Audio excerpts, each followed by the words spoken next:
Selamat datang di penelusuran mendalam kita kali ini. Senang sekali Anda bisa bergabung dengan kami hari ini. Kita punya sebuah materi yang luar biasa memikat. Ya, sangat memikat. Sesuatu yang akan membawa kita keluar dari teori ruang rapat yang membosankan dan langsung terjun ke lumpur, kekacauan, dan garis depan salah satu konflik paling menentukan dalam sejarah. Tepat. Kita akan membedah sumber materi dari buku Personal Memoirs of U.S. Grant, Volume 2. Misi penelusuran mendalam kita kali ini bukan sekedar menghafal tanggal atau pergerakan pasukan. Tentu saja bukan. Kita ada di sini untuk membongkar intisari kepemimpinan, strategi di bawah tekanan ekstrim, dan kisah-kisah manusiawi yang seringkali absurd dari salah satu jenderal paling ikonik, Ulysses S. Grant. Langsung dari catatannya sendiri. Dan buku memori ini menempati posisi yang sangat unik. Ini bukan buku teks sejarah steril yang ditulis puluhan tahun kemudian oleh seorang akademisi di perpustakaan. Betul. Ini adalah catatan saksi mata. Ditulis oleh orang yang memegang kendali di pusat badai. Saat Anda membaca catatan Grant, Anda tidak melihat peta dengan panah-panah yang rapi. Ya, sama sekali tidak rapi. Anda dihadapkan pada kekacauan absolut. Anda melihat rintangan logistik yang nyaris mustahil. Ego para jenderal yang bertunturan, dan beban psikologis dari pengambilan keputusan saat nyawa puluhan ribu orang dipertaruhkan. Beban yang luar biasa berat. Sangat berat. Catatan ini menggarisbawahi satu realitas penting. Kepemimpinan tingkat tinggi itu jarang sekali tentang taktik yang brilian di atas kertas, melainkan tentang bagaimana mengelola manusia, mengamankan sumber daya, dan menjaga agar pikiran Anda tetap jernih saat dunia di sekitar Anda runtuh. Oke, mari kita bedah ini. Kita akan melompat langsung ke krisis di Chattanooga pada musim gugur tahun 1863. Bayarkan situasinya. Situasi yang sangat suram. Pasukan Cumberland, puluhan ribu prajurit Union, baru saja hancur lebur di pertempuran Chickamauga. Sekarang, mereka terjebak di kota Chattanooga, dikepung rapat oleh pasukan konfederasi pimpinan General Bragg yang menguasai dataran tinggi di sekitarnya. Dan rute pasukan utama mereka terputus total. Terputus total. Grant mencatat situasi ini dengan detail yang mengerikan. Pasukan benar-benar kelaparan, sekitar 10.000 kuda dan bagal mati karena tidak ada makanan. 10.000? Itu angka yang gila. Bangkainya berserakan di jalan-jalan berlumpur, bercampur dengan sisa-sisa gerobak suplai yang hancur. Para prajurit sampai membuat lelucon satir yang getir. Oh, yang soal daging sapi itu. Ya, mereka bilang mereka bertahan hidup dengan setengah porsi roti keras dan daging sapi yang dikeringkan di atas kuku. Di atas kuku? Maksudnya, sapi-sapi itu sudah begitu kurus kering karena kelaparan sebelum disembelih, sehingga dagingnya seolah sudah menjadi dendeng saat hewannya masih hidup berjalan. Coba tempatkan diri Anda di posisi komando dalam situasi itu. Jika mereka mencoba mundur, mereka harus meninggalkan seluruh artileri. Dan pasukan yang kelaparan itu kemungkinan besar akan dibantai dalam perjalanan. Pilihan yang sama-sama buruk. Betul. Itu adalah definisi dari krisis eksistensial bagi sebuah organisasi. Dan di tengah keputusasaan inilah, kita melihat momen transisi kepemimpinan yang sangat krusial. Momen dengan Menteri Perang Stanton. Tepat sekali. Grant sedang dalam perjalanan menuju lokasi ketika dia dicegat oleh Menteri Perang Edwin Stanton. Grant menceritakan pertemuan ini dengan sentuhan dramatis. Stanton begitu panik dan gugup sampai-sampai dia mondar-mandir di kamar hotelnya dengan masih mengenakan gaun tidur. Bayangkan, seorang menteri perang mondar-mandir pakai gaun tidur malam-malam. Ia sangat panik. Stanton menyerahkan telegram yang menunjukkan bahwa komandan saat itu, Jenderal Rosecrans, bersiap untuk menyerah dan mundur. Stanton lalu memberi Grant wewenang penuh. Pertahankan Rosecrans atau ganti dia dengan Jenderal George H. Thomas. Dan Grant tidak membuang waktu. Dia langsung menunjuk Thomas. Reaksi Thomas terhadap perintah Grant untuk mempertahankan kota itu benar-benar epik. Sangat ikonik. Thomas membalas lewat telegram, "Kami akan mempertahankan kota ini sampai kami kelaparan." Kalimat yang heroik, tapi sayangnya itu adalah kenyataan harfiah. Iya, mereka memang sedang kelaparan. Mereka memang sedang dalam proses mati kelaparan. Jadi, saat Grant akhirnya tiba di Chattanooga, dia tidak langsung mengumpulkan para jenderal untuk merancang serangan kavaleri yang dramatis. Prioritas pertamanya sepenuhnya pragmatis, yaitu logistik. Mengurus perut pasukannya. Tepat. Jika pasukan tidak makan, tidak ada perang yang bisa dimenangkan. Dan cara mereka memecahkan masalah ini sangat jenius. Mereka menjalankan operasi rahasia di malam hari. Operasi amfibi yang sangat berisiko. Betul, pasukan Union meluncurkan 60 perahu ponton yang diisi penuh oleh prajurit, meluncur diam-diam melintasi sungai Tennessee di bawah hidung para penjaga musuh yang sedang berjaga. Tujuannya mengamankan sebuah titik penyeberangan. Ya, untuk membuka rute pasokan baru di luar jangkauan tembakan artileri musuh. Operasi ini sukses besar dan para prajurit langsung menjuluki rute pasokan baru ini sebagai Cracker Line atau jalur biskuit. Yang menarik di sini adalah, fondasi paling dasar dari setiap strategi besar adalah operasional yang solid. Pembuatan jembatan ponton dan pengamanan Cracker Line itu mengubah segalanya dalam hitungan hari. Hanya dalam 5 hari ya? Dalam 5 hari saja, pasukan yang tadinya sekarat kembali mendapat ransum penuh. Amunisi kembali melimpah, pakaian baru tiba, tapi yang paling penting adalah transformasi psikologisnya. Moral mereka meroket. Benar, pasukan yang sebelumnya merasa dikutuk, terjebak, dan bersiap untuk mati, tiba-tiba bertransformasi menjadi pasukan yang bugar dan siap bertempur. Bagi Anda yang mendengarkan, pikirkan tentang pekerjaan atau bisnis Anda sendiri. Berapa kali Anda melihat sebuah proyek besar, peluncuran produk atau inisiatif tim yang hancur berantakan, bukan karena visi pemimpinnya kurang hebat, tapi karena infrastruktur dasar dan kebutuhan tim tidak terpenuhi. Sering sekali terjadi. Jika tim Anda kelelahan, tidak punya perangkat lunak yang memadai, atau secara metaforis kelaparan, visi paling revolusioner di dunia pun tidak akan menyelamatkan Anda. Grant memberi kita pelajaran mahal, sebelum Anda meminta tim Anda mendaki gunung, pastikan mereka punya sepatu yang layak dan perut yang kenyang. Sebuah analogi yang sangat pas. Dan setelah masalah logistik dasar itu teratasi dan ancaman kelaparan hilang, barulah kita mulai melihat dinamika yang sangat tidak biasa di garis depan.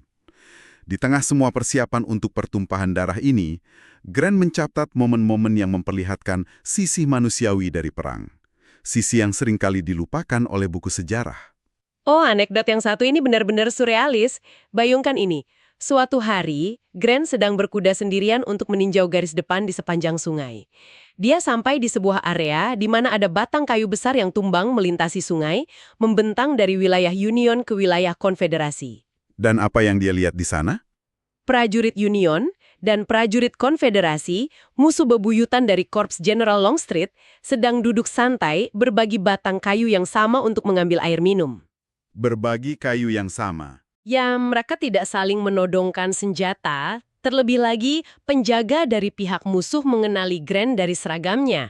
Penjaga konfederasi itu malah meneriakkan perintah kepada rekan-rekannya untuk memberi hormat kepada komandan jenderal musuh. Sungguh pemandangan yang aneh. Grant membalas hormat tersebut dan bahkan sempat berbincang santai sebentar, bertanya dari korps mana mereka berasal. Di tengah pembantaian massal yang terjadi setiap hari, ternyata ada semacam kode etik tak tertulis di antara para prajurit akar rumput. Itu adalah fenomena psikologis yang menarik. Di tingkat prajurit biasa yang sama-sama menderita di lumpur, ada rasa persaudaraan yang aneh. Namun ironisnya, jika kita naik ke tingkat komando tinggi, justru permusuhan internal yang seringkali lebih menghancurkan daripada musuh di seberang sungai. Terutama di pihak konfederasi, kan? Tepat. Grant menceritakan sebuah kisah masa lalu tentang lawannya di Chattanooga, Jenderal Braxton Bragg, yang sangat membuka mata kita tentang karakter pemimpin ini. Tunggu, cerita tentang Bragg ini tidak boleh terlewat. Saat saya membacanya, saya sampai tertawa terbahak-bahak. Coba ceritakan bagaimana kelakuannya sebelum perang. Jadi, Grant sudah mengenal Bragg sejak lama di militer reguler. Bragg dikenal sebagai orang yang cerdas tapi memiliki temperamen yang luar biasa buruk. Keras kepala dan sangat suka berdebat demi perdebatan itu sendiri. Suka mencari ribut. Ya, di masa lalu, Bragg pernah ditugaskan di pos terpencil, di mana ia harus merangkap 2 jabatan sekaligus, sebagai komandan kompi tempur dan sebagai perwira logistik atau quartermaster yang menyetujui persediaan. Rangkap jabatan yang merepotkan. Nah, sebagai komandan kompi, dia menulis surat resmi untuk meminta perlengkapan. Kemudian, dia berganti topi menjadi quartermaster dan membalas suratnya sendiri, menolak permintaannya dengan alasan birokrasi yang panjang lebar. Astaga. Belum selesai. Dia lalu berganti peran lagi menjadi komandan kompi, menulis surat balasan yang membantah penolakan tersebut. Dia benar-benar bertengkar dengan dirinya sendiri melalui jalur surat resmi. Astaga, dia berdebat dengan dirinya sendiri di atas kertas. Ya, sampai akhirnya dia membawa tumpukan surat perselisihan ini kepada komandan posnya. Komandannya melihat dokumen itu, menatap Bragg dan berkata, "Ya Tuhan, Tuan Bragg, Anda telah bertengkar dengan setiap perwira di Angkatan Darat, dan sekarang Anda bertengkar dengan diri Anda sendiri." Ini terdengar seperti sketsa komedi, tapi jujur saja, bagaimana orang dengan ego setoksik ini dan kecerdasan emosional serendah ini bisa dipercaya memimpin ribuan pasukan? Itulah bahayanya hierarki yang kaku. Senioritas dan koneksi politik seringkali mengalahkan kompetensi manajerial. Dan ini bukan sekadar anekdot lucu, ini adalah peringatan krusial bagi organisasi manapun. Ego Bragg yang tidak terkendali itu memicu disfungsi total di dalam rantai komandonya saat di Chattanooga. Dia terus-menerus bertengkar dengan bawahannya. Ya, terutama dengan Jenderal Longstreet. Saking parahnya, Presiden Konfederasi Jefferson Davis sampai harus datang langsung ke lokasi untuk melerai mereka. Dan karena Bragg tidak tahan bekerja sama dengan Longstreet, dia membuat keputusan strategis yang fatal. Dia mengirim Longstreet pergi? Benar, dia mengirim Longstreet dan 20.000 pasukannya pergi dari Chattanooga untuk menyerang tempat lain. Dia membelah pasukannya sendiri karena masalah pribadi, tepat di saat Grant sedang mengumpulkan kekuatan penuh untuk menyerang. Disinilah bagian yang sangat menarik. Kecerobohan Bragg membuka jalan bagi salah satu pertempuran paling dramatis, yaitu pertempuran Missionary Ridge.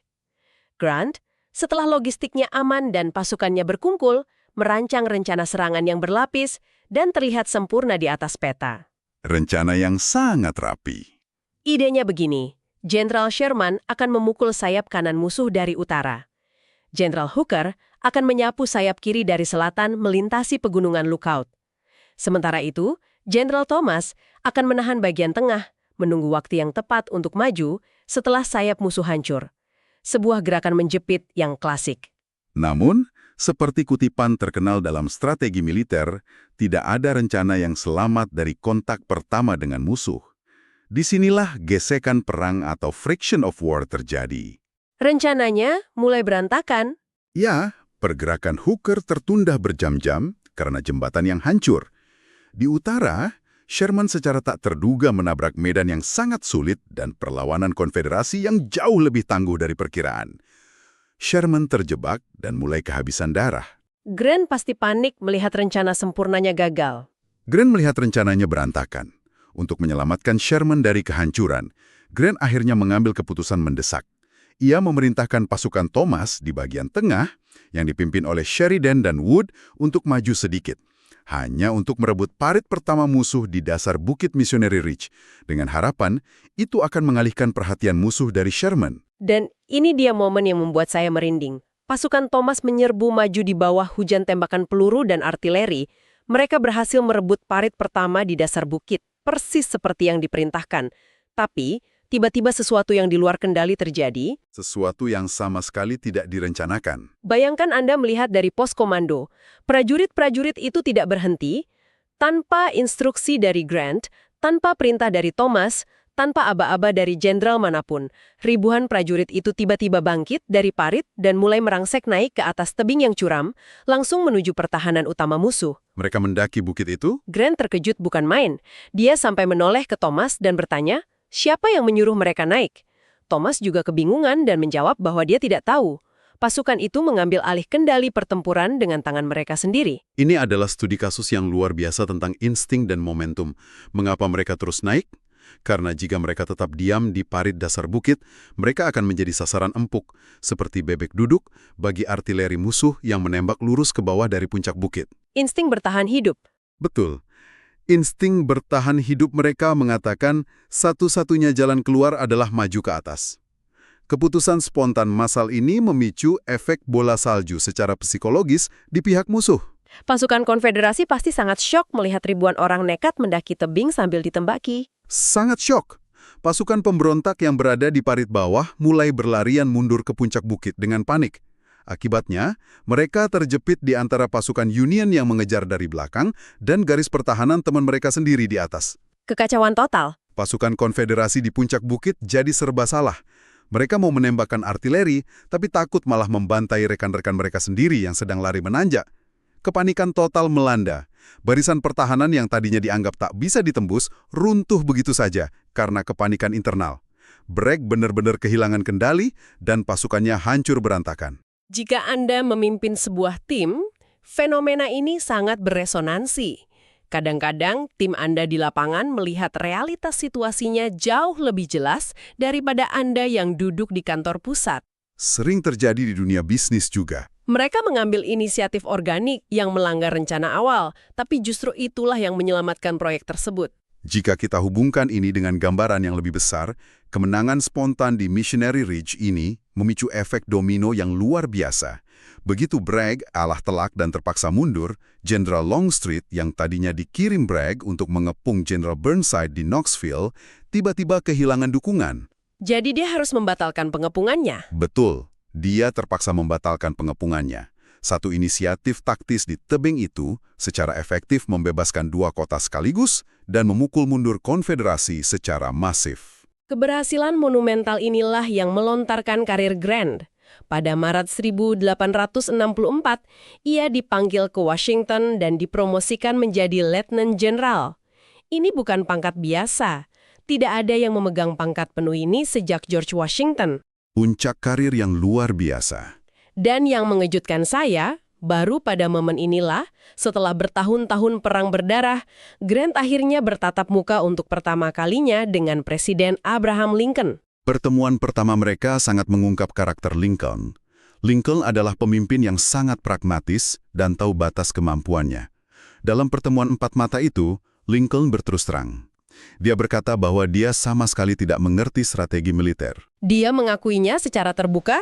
Ya, dia bahkan sebenarnya membenci tugas harus mencampuri urusan jenderal-jenderalnya.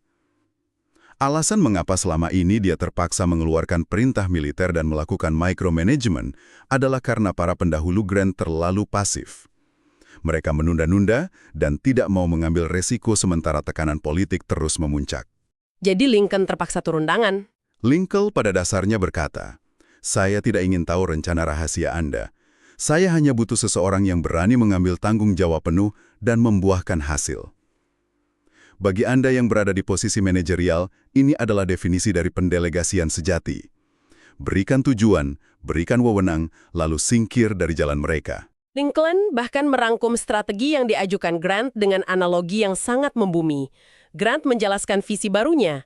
Dia ingin seluruh pasukan Union di berbagai front menyerang secara serentak.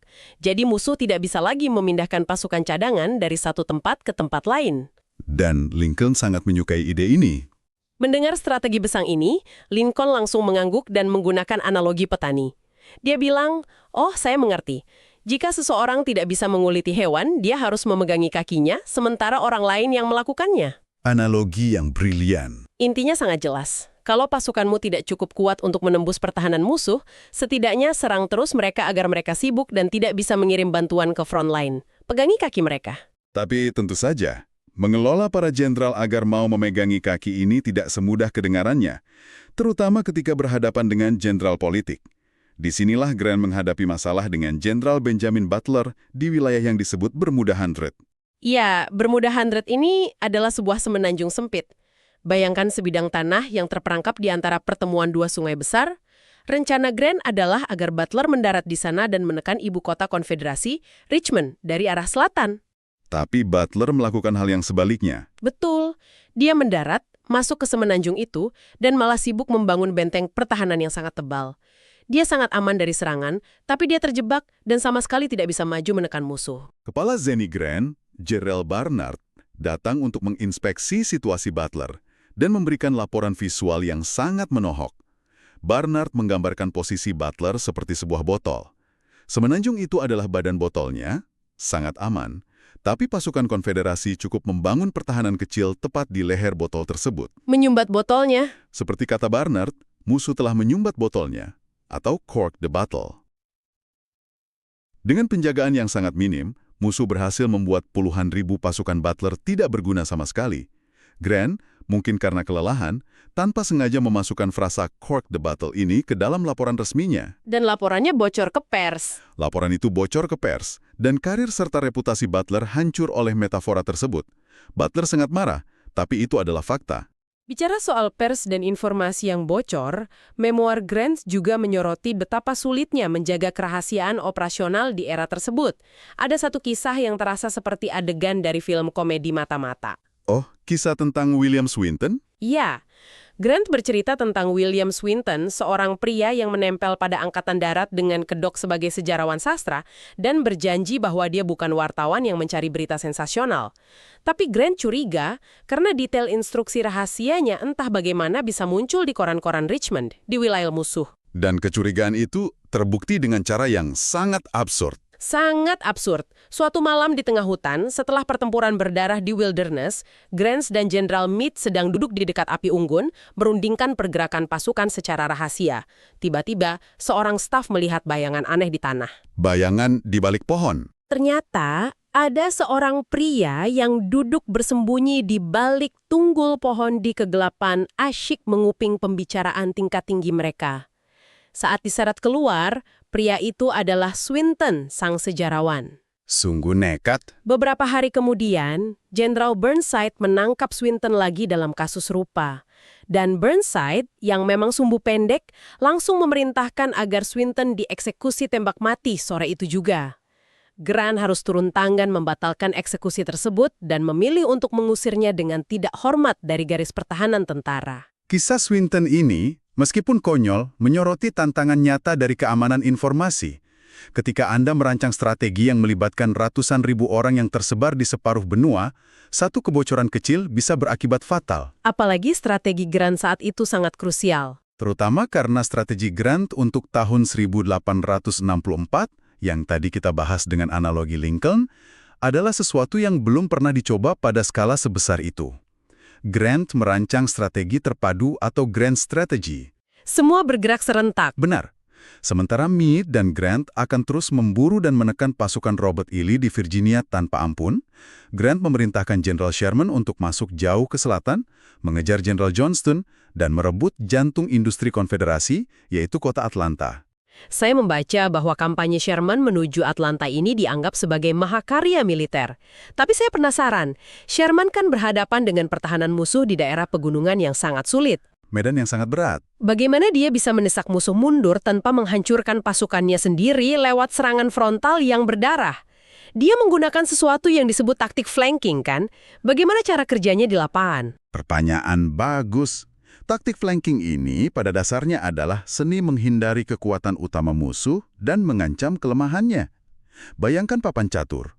Daripada Sherman membenturkan pasukannya langsung ke benteng Johnston yang kuat di atas gunung, yang mana itu sama dengan bunuh diri masif. iya, itu bunuh diri masif. Sherman akan meninggalkan sebagian kecil pasukannya di depan benteng musuh sebagai pengecoh.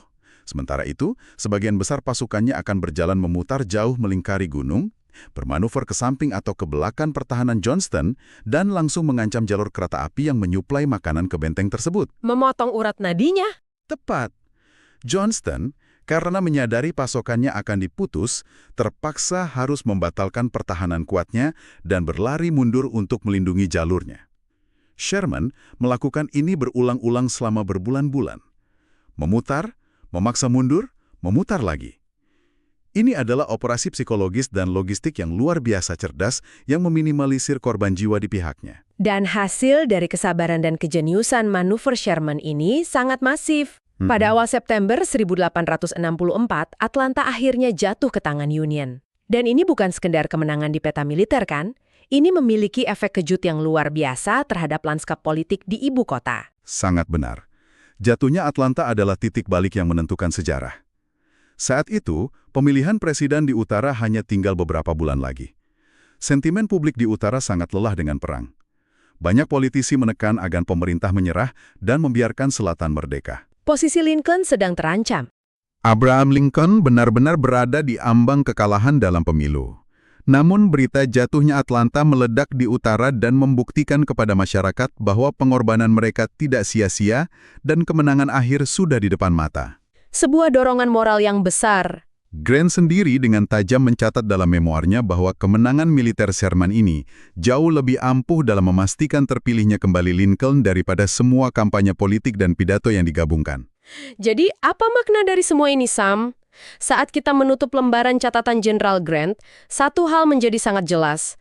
Pemimpin yang hebat tidak diukur dari kemampuannya menggambar panah sempurna di atas peta. Setuju.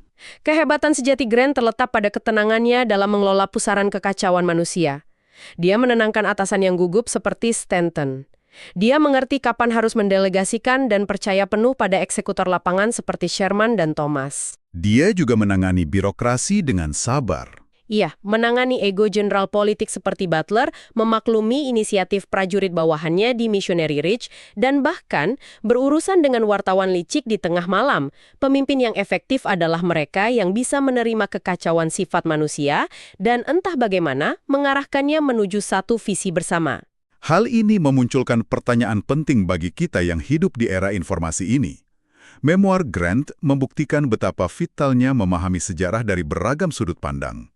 Perintah yang sama terlihat sangat berbeda tergantung dari mana Anda melihatnya. Realitas yang berbeda di setiap level. Bagaimana sebuah strategi dipahami oleh Presiden Lincoln secara politis di Washington, bagaimana secara operasional dirancang oleh Grant di tendanya, dan bagaimana akhirnya strategi itu dijalankan atau bahkan diabaikan secara heroik oleh prajurit di lapangan, adalah tiga realitas yang berbeda. Kepemimpinan sejati adalah kemampuan untuk menjembatani kesenjangan antara kebijakan di tingkat atas dan realitas di tanah yang berlumpur. Sangat tepat. Dan sebelum kita benar-benar mengakhiri diskusi ini, saya ingin meninggalkan Anda dengan satu pemikiran provokatif. Sebuah detail tersembunyi yang membuat saya terus berpikir. Di tengah semua pembahasan tentang strategi makro ini, Grant menyebutkan sebuah insiden kecil saat ia melakukan inspeksi. Insiden dengan operator sandi. Betul. Dia terlibat pertengkaran hebat dengan seorang operator sandi, telegraf militer. Operator itu menolak memberikan kunci sandi telegraf kepada staf Grant murni karena dia mengikuti protokol dari Menteri Perang Stanton yang ingin mengontrol semua arus komunikasi langsung dari Washington. Grant sangat marah sampai harus mengancam akan menghukum staf sandi tersebut. Pertarungan antara kendali pusat dan komandan lapangan. Coba Anda renungkan pergeseran paradigma ini. Era tersebut adalah pertama kalinya dalam sejarah manusia di mana teknologi telegraf memungkinkan para politisi, menteri, dan birokrat yang nyaman di ibu kota untuk mengawasi dan secara teoritis melakukan micromanagement terhadap komandan militer mereka secara real-time. Sebuah pedang bermata dua. Bagaimana menurut Anda? Apakah teknologi komunikasi instan yang selalu kita agungkan untuk mempercepat alur kerja justru seringkali menjadi ancaman terbesar bagi intuisi, otonomi, dan kebebasan seorang profesional untuk mengambil keputusan cepat di lapangan? Sebuah paradoks teknologi yang layak Anda pikirkan hari ini. Paradoks yang sangat relevan hingga saat ini. Terima kasih. Anda telah meluangkan waktu bergabung bersama kami dalam penelusuran mendalam hari ini. Teruslah menggali, teruslah mempertanyakan sudut pandang sejarah, dan sampai jumpa di eksplorasi wawasan kita berikutnya.